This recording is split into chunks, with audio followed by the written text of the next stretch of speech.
Je suis à Lafayette depuis 1980. Il y a 25 hectares et il y avait 173 pavillons dessus. Je suis de la Loire et je vis sur la Seine à Neuilly. C'est une habitation flottante. C'est un rêve d'enfant, ça aussi. J'ai cette chance d'avoir réalisé mes rêves. Clairement, en fait, j'étais au milieu de l'escalier, je savais pas si je devais lever les mains comme dans les films. C'était magnifique dedans.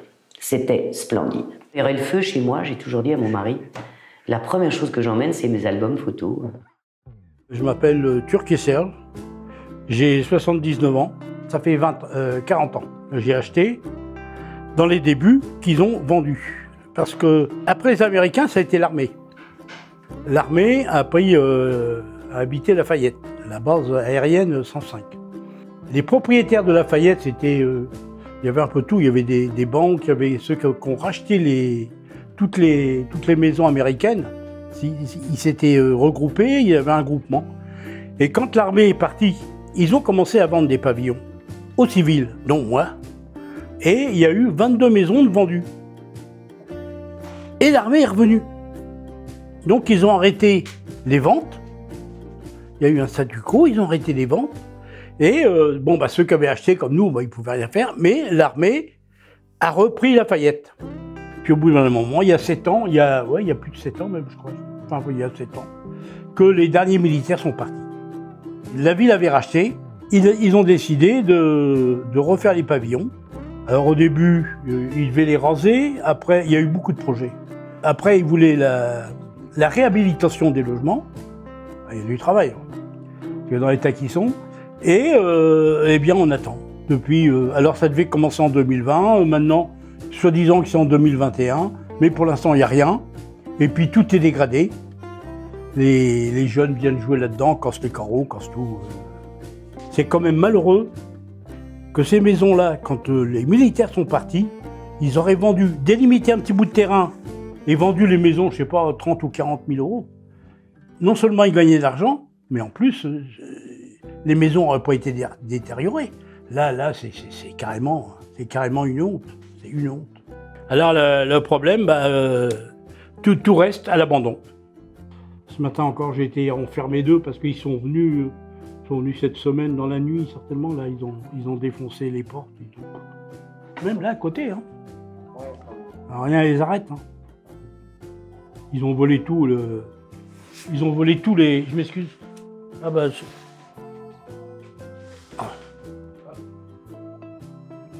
Yannick? Oui, on va y rappeler. Hein, c'est la zone. Hein. Beaucoup viennent promener leurs chiens, faire leurs besoins là, et puis des gens, on voit des gens passer, regarder, et des promenades des fois, ils viennent à toute une famille, ils regardent, ils se promènent là et ils regardent. C'est boisé, c'est bien. Non, sans ça, c'était la belle vie. Hein, c'était la ville. La ville à la campagne. Hein. Là, sur le rond-point, il y avait des barbecues, c'était sympa. On se connaissait tous. Militaire ou pas militaire, c'était... D'ailleurs, j'ai toujours des contacts avec mon voisin à côté, là, j'ai encore vu ce matin. Vous savez, les fêtes de famille, ça se passe toujours là. Hein.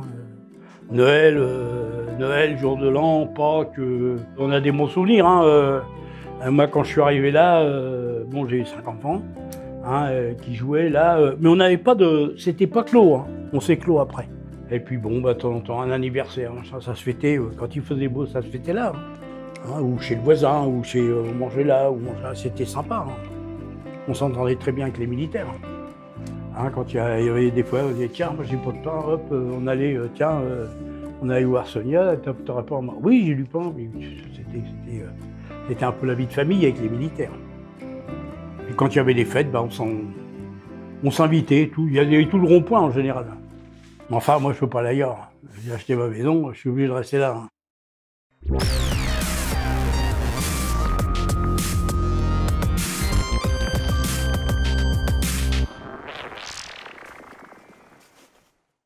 Mon parcours de vie, je suis né à Angers, 49, c'est Maine-et-Loire, et on est monté à Paris.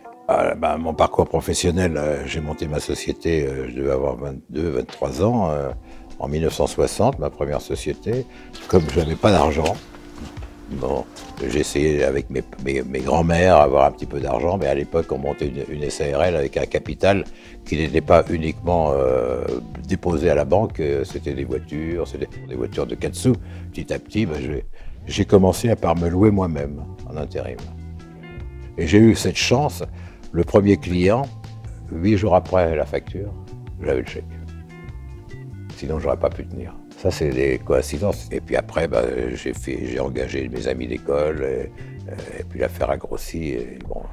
Et puis on a décidé de vendre en 80. Et là, je me suis parti vivre à Cuba, parce que je suis un fumeur de cigares. J'ai épousé une cubaine. Bon, les années passant, je vous ai raconté, je répète ma petite histoire, en rencontrant un marchand de biens qui était dans la vallée de l'Ouezon, me parle de ce château qui était à la vente. Voyant ce château au fond du parc, je le trouvais magnifique. Bon, alors après quoi faire, j'avais déjà pris un an avant le domaine de l'Auberge du Lac qui est dans la vallée de l'Ouezon, près de mon manoir, en imaginant que mon fils peut-être se serait intéressé de faire les événements. Bon, mon fils ne s'en est pas intéressé, et donc je l'ai fait moi-même, et on l'a fait également au château. On a des salles dans le parc, on le faisait ici aussi à un moment. Puis après, avec tous les travaux que j'ai fait des travaux comme si je faisais un hôtel. Je ne ferai jamais d'hôtel parce que je n'ai pas besoin de... Je ne veux plus me relancer, j'ai 84 ans dans quelques temps. Je ne veux pas me relancer dans une entreprise. Ça, c'est fini pour moi. Vous savez, comment ces lieux qui appartenaient à des gens au 19e, extrêmement fortunés, sont arrivés avec les propriétaires d'aujourd'hui qui sont des industriels, des gens qui ont un peu réussi dans leurs affaires, qui se font plaisir avec une belle demeure et qui les restaurent. Exemple, le château du Champ de Bataille, qui lui l'a restauré dans le cadre de son entreprise. Dans le cadre de son entreprise. Et il a fait quelque chose unique. Que ce soit les jardins, c'est sa passion. Et moi, c'est un peu ma passion à une échelle différente. J'essaye de garder, heureusement, toutes ces boiseries, je ne vais pas mettre de tissu, hein. C'est merveilleux, j'ai fait redorer un peu les dorures, mais les boiseries sont là. Le seul chauffage, c'était les cheminées. Alors vous imaginez, il fallait du personnel. Alors, il faut savoir, vous avez vu en rentrant à la maison le pavillon de gardien, qui est un très beau pavillon de certaine surface quand même, mais il y avait la même chose de l'autre côté, le grille, mais c'était bombardé à la guerre. Et là, si on sort, s'il y a un rayon de soleil, vous verrez les balles, c'est les Anglais qui bombardaient la commandanture allemande. Quand vous êtes rentré, il y a eu un petit pigeonnier qui était complètement en ruine. Je l'ai remonté, on ne les utilise plus pour les transports de courrier. On m'a proposé de le démolir. Je l'ai refait complètement, il est magnifique, mais il ne sert à rien. Mais c'est la beauté. Oui, il m'a mal dans le cadre. Elle veut toujours... c'est un amour, elle. Vous verrez en montant à l'étage les chambres, comment ça a été fait, et j'ai même mis le nom des occupants. C'était 2 frères et une sœur. Et ils n'étaient pas mariés ni l'un ni l'autre. Personne ne s'est marié dans cette famille. Donc il n'y avait pas de successeur. Donc je disais à monsieur que le dernier vivant avait fait un testament que si la France ne prenait pas, c'est Rome qui prenait 20 000 œuvres de la famille Dutuy. Ça a passé ici, comme beaucoup de châteaux, hein. Les Allemands s'en servaient en 70 pour mettre les blessés de la guerre de 70. Et je vous montrerai le petit livre que j'ai trouvé sur la région. Bon, malheureusement, je ne serai plus là, évidemment. Mon fils, il ne peut pas garder tout, hein.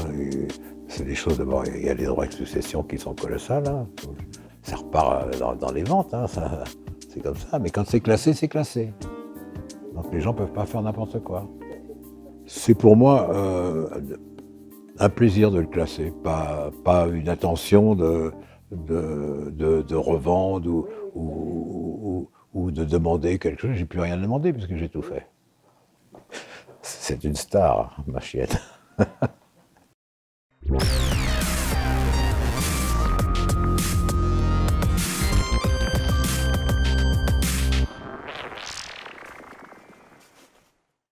Je m'appelle Célanie, je suis infirmière, j'ai 31 ans, j'habite dans la région rouennaise. C'est une passion, c'est pas mon métier. Je me suis d'abord intéressée à tout ce qui était photo de nature. Ensuite, sur les réseaux, j'ai commencé à entendre parler d'urbex, d'exploration urbaine. Ça m'a intéressée, je trouvais des lieux vraiment très jolis et j'ai eu envie de découvrir. Et c'est de là que c'est parti, il y a environ 3-4 ans. J'aime bien le petit côté adrénaline, interdit, et puis la recherche, avant tout, ça fait partie quand même de l'explo et j'aime bien passer quand même quelques heures sur Earth ou Maps pour rechercher des lieux. En fait, quand je me déplace, je fais beaucoup de routes. Hein. Je vais en Bourgogne, dans le Grand Est, tout ça. Et on part sur 2 jours, ou bien des fois un aller-retour sur une journée. Enfin, c'est dur, la route, tout ça, mais on le fait et on a plusieurs spots. Enfin, j'enchaîne là, par exemple, tu vois, le 23, je vais partir du côté de Limoges, tout ça. Je vais enchaîner, on part vers 2h du mat'. On fait la route, il y a 5 heures de route pour y aller. Je reviens et le soir, j'enchaîne sur ma nuit de travail. Ça va être tendu la journée, mais j'ai vraiment envie d'y aller, tant pis pour la fatigue, quoi. Je fais ça qu'avec des personnes de confiance, parce que les lieux, je les échange pas pour les protéger, parce que y a des gens qui sont là, qui sont un peu malsains, qui dégradent. Il y a eu plusieurs châteaux qui ont brûlé quand même, parce que des mecs viennent, pas forcément des gens qui font de l'urbex, hein, parce qu'on nous met beaucoup de choses malsaines sur le dos ou quoi. Il y a aussi les gamins du village qui viennent, qui pourrissent un peu tout ça. C'est vrai qu'on a une très mauvaise image des urbexeurs et c'est vraiment dommage. J'aime beaucoup les chapelles abandonnées, les lieux quand ils sont un peu déqués, enfin quand tu vois, la nature reprend ses droits, quand il y a de la moisissure, un peu de verre, tout ça. J'aime les lieux lumineux, pas trop sombres. Ouais, c'est vrai que je suis plus maison, château, chapelle, quand il y a de la lumière qui passe. D'accord, ça marche. J'y vais vraiment pour la photo. J'aimerais sublimer les lieux avec la photo, rendre vraiment un lieu joli. Si je fais une photo, c'est vraiment que elle me renvoie quelque chose, quoi. Ça provoque chez moi cet esprit un peu créatif et j'ai envie de cet esprit artistique où j'ai envie de faire une photo, mais je prends pas une photo juste pour prendre la photo. Du coup, alors aujourd'hui, on est dans un endroit particulier, donc comme tu nous l'as dit, c'est ton premier spot a priori, premier urbex que tu as pu faire. Ouais. Est-ce que tu peux nous en parler un petit peu? Alors, quand je suis arrivée ici, je sais pas, tu vois, il y a plein de panneaux, attention, ne pas rentrer, appel de la police, tout ça. J'ai flippé, j'ai dû mettre une bonne heure à rentrer, à faire des allers-retours, à me dire, oh là là. Et puis, arrivé par la porte, là, j'ai vu cet escalier, il est majestueux, il est vraiment très beau. C'est vrai que le château, il est mort, hein, clairement. Mais il y a quand même cet escalier qui donne envie de faire une photo, 2 photos, 3 photos. Dans mon imaginaire à moi, je pense qu'ici, il y a dû y avoir des dames avec des belles robes qui ont pu descendre cet escalier, tout ça. Je sais pas vraiment l'histoire de ce château. Tu vois, tout ça, la forge, je trouve ça vraiment trop beau, quoi. Si tu nous as conviés ici aujourd'hui, c'est que pour toi ça a été important, donc c'est quelque chose qui est resté dans ta mémoire. Ah bah moi quand j'ai fait ce lieu-là, j'étais trop contente, j'ai eu envie d'en faire d'autres, j'étais toute excitée à faire d'autres lieux. C'est un peu une addiction, hein. Et la plus mauvaise expérience que j'ai eue, c'était en Bourgogne, dans un château, où il y avait un monsieur qui était voisin, gardien, on sait pas trop. Et en fait, arrivé en bas de l'escalier, enfin mi-escalier, il était en bas avec son fusil en train de nous braquer. En fait, j'étais au milieu de l'escalier, je savais pas si je devais lever les mains comme dans les films. Moi, j'avais mon trépied et du coup, je l'ai regardé en rigolant, je dis allez, moi aussi, je pose mon fusil. Dans la vie, il y a de tout. Il y a des gens, ils viennent pour taguer, pour dégrader, pour voler, et il y a des gens qui sont là pour la découverte, pour voir des choses qu'ils verraient jamais dans la vie de tous les jours. Personnellement, j'ai la conscience tranquille. J'ai jamais volé dans un urbex. Moi, je suis là pour la photo, pour découvrir. Là, quand je vois le tag qui est là, déjà, C'est chiant, quoi. Ce lieu, il a une vie, il y a quand même des gens qui ont vécu dedans, il y a une histoire. J'estime que les tags, les vols, tout ce qui est dégradation, c'est pas cool pour l'histoire, enfin, pour l'histoire du lieu en lui-même. Ouais. Moralement, ça serait bien que tous les châteaux puissent être rénovés et pas laissés à l'abandon.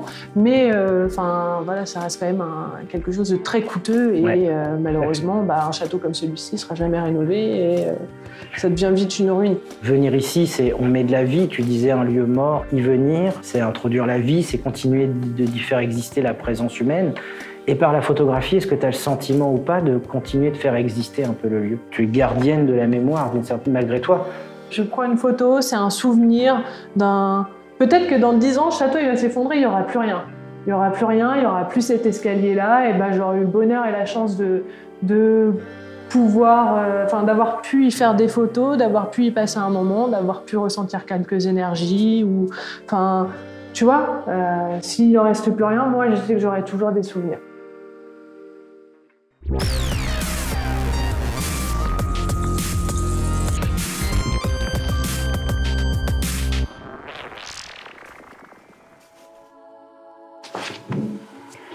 Donc, vous voulez donc que je me présente?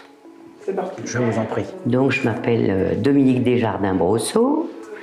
Je suis maire élue dans ce village depuis le 26 mai l'année dernière. Alors, son histoire, depuis 2014, ça traîne. La dernière personne qui habitait, c'était des personnes âgées. Le monsieur ou la dame, je crois que le monsieur est décédé en premier. La dame ne pouvait plus rester là toute seule, elle avait femme de ménage. Attention, c'est une famille. Et il y a eu des conflits familiaux, comme souvent dans les grosses familles. Donc bon. Et c'est vrai que depuis que j'ai le mandat, j'ai essayé de faire avancer les choses, mais avec la médiation. On a fait un PLU. Sur ce PLU, à l'époque, les communes avaient de l'argent. Je ne sais pas si on pourra le faire. Mais effectivement, ça serait un très beau projet pour notre village, parce que bon, moi, tant que je suis maire, je ne veux pas n'importe quoi. Je vais même penser, pourquoi pas, à un EHPAD, parce qu'on en a besoin, mais on a plein de personnes âgées dans le village. Je pense qu'ils seraient ravis de rester sur la commune, mais bon. C'est vrai qu'il y a eu des estimations, ça quand même je vais vous en parler. En 2014, on était tombé d'accord même avec les domaines et là on aurait préempté tout de suite si ça avait vendu. On avait estimé à l'époque 450 000 €. C'était magnifique dedans, c'était splendide. Même abandonnée, je trouve qu'elle a encore un peu de charme parce que cette maison elle avait une âme. Moi je peux vous dire que c'est peut-être pour ça que j'étais agent immobilier. Dans certaines maisons je rentrais, j'étais pas bien, des maisons je rentre, j'étais super bien. Donc c'est un peu bizarre, mais bon. Et cette maison, quand je suis rentrée la première fois, j'ai senti qu'il y avait quelque chose. Enfin, il y a eu des enfants, des petits-enfants, des arrière-petits-enfants qui ont fait du cheval ici. À l'état de projet, on aimerait bien faire quelque chose.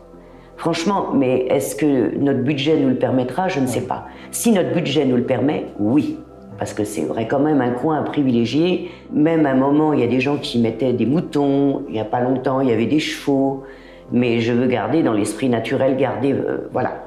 Ben, enfin, je veux, nous, avec le conseil, quoi. Mais on est tous d'accord, mais bon, voilà. Vous savez, c'est l'argent qui fait tourner le monde, et tant qu'ils ne sont pas d'accord entre eux, et même quand ils seront d'accord et qu'ils m'auront donné un prix, je ne suis pas toute seule. Et puis, si on n'a pas plus dans les communes, voilà, je ne sais pas comment on ferait. On peut acheter, et si on ne peut rien faire au bout de 5 ans, on n'est pas, c'est eux qui se chargent de... Mais si je prends la décision avec le conseil municipal d'acheter, je veux amener à bien ce projet. J'ai appris à aimer ce village en parlant avec les gens et les anciens. Attention, les gens de la terre, il y en a encore 2 grandes familles ici, c'est pas des gens toujours faciles, attention. Hein. Mais ça fait rien, faut les faire parler. Alors ceux-là, ils ont le... Ben voilà, moi j'en ai un au conseil, c'est un plaisir, quoi. Parce que son père lui a dit, ici, juste à côté du cimetière, c'était une épicerie et un bar. Voilà où, enfin, il y avait de la vie dans ce village. Il y avait un château d'eau qui desservait l'abreuvoir de l'ancienne mare. Et donc là, les mares, on va les réhabiliter comme elles étaient. C'est-à-dire qu'on va enlever les grillages, on va enlever tout ça, mais c'est pas des mares, ça. Donc voilà, on va vraiment refaire le village à l'ancienne, ça c'est clair. Je ne pourrais pas vous raconter toute l'histoire. Il y a eu la peste en je ne sais pas quel siècle. On a des actes civils ici qui remontent à 1711. On a l'église Saint-Martin. Moi je l'appelle toujours la chapelle, c'est tellement petit. où on a redécouvert, où les enfants venaient se faire baptiser. Il y a une source en bas. Ici, il y avait 17 mares naturelles. C'est quand même incroyable. Tout à fait. On n'en a plus que 2 à la commune et puis 1 ou 2 particuliers qu'on gardait. Mais ici, ça a toute une histoire. Vous voyez, j'ai un poulet à chair de poule, quoi. L'autre jour, j'en ai coincé 3 ados. Donc, je suis allé à leur rencontre. Je leur ai demandé d'où ils venaient. Mais ils m'ont dit carrément, bah, on vient de la maison abandonnée. J'ai dit, mais comment, dedans? Bah oui, il n'y a personne. J'ai dit, attendez, mais c'est aberrant d'entendre ça. J'ai dit, mais vous vous rendez compte s'il arrive quelque... Parce qu'il faut savoir qu'aujourd'hui, si quelqu'un passe à travers, je suis responsable. Le seul moyen de ne pas être responsable, il faudrait que je fasse un arrêté de péril. J'attends encore. Alors eux, je leur ai dit, j'ai écouté, c'est très clair, vous n'avez pas l'air de connaître les lois, vous êtes rentré sur une propriété privée, mais il y a des jeunes, c'est abandonné, c'est à personne. Ah mais j'ai si c'est à quelqu'un. Non seulement, je veux surtout plus vous voir là-bas, vous avez été filmé, j'ai pris le numéro de votre voiture, mais en plus, je ne veux plus vous voir au vrai. Alors là, ils ont un peu pris peur, c'est très clair. Alors, j'ai un regard parce que ma fille me l'a fait quand elle avait 13-14 ans. J'habitais un autre village et un jour, elle revient avec des colliers en plastique, des trucs. Et ils ont trouvé une maison abandonnée. Bien, je l'ai dit, effectivement grondé, mais elle m'a expliqué après. Elle m'a dit, mais maman, c'était super. On était 3, il n'y avait personne. Voilà, mais ça, elle avait l'âge d'aller dans des... Enfin, elle n'avait pas l'âge, c'est pas ça que je veux dire. Mais bon, à l'âge de la puberté, on a besoin de liberté, on a besoin de tout ça. Par contre, tout ce que vous avez vu de voler, les touches du piano et tout ça, ça c'est autre chose. Tout ce qui a été volé de valeur, ça c'est pas les jeunes qui vont faire Halloween, qui vont boire et fumer là-bas, ils sont tranquilles, papa, maman n'est pas là, il n'y a pas les gendarmes. Il y a eu, je pense, deux formes de squatteurs là-bas. Il y a les jeunes qui vont faire la fête et qui se foutent du beau buste qui était en marbre, et il y a les autres. Je suis pour le patrimoine des villages. On avance dans notre société, vous allez dire que je parle comme une vieille, mais pourquoi avancer si vite, quoi? Il y a tellement de belles choses avant. Il y a de la pierre, il y a tout ça, il y a les jeunes qui ont acheté des maisons à rénover, mais ils sont amoureux de la pierre, puis ils veulent savoir qui habitait avant. Oui, avancer c'est bien, il y en a beaucoup qui travaillent à Paris, c'est bien. Aller à Paris, mais ils reviennent chez nous, quoi. Donc, je n'ai rien contre les maisons modernes. Mais bon, dans le village, ça va, quoi. Ça va, je dis ça va. Non, ça va pas du tout. Donc...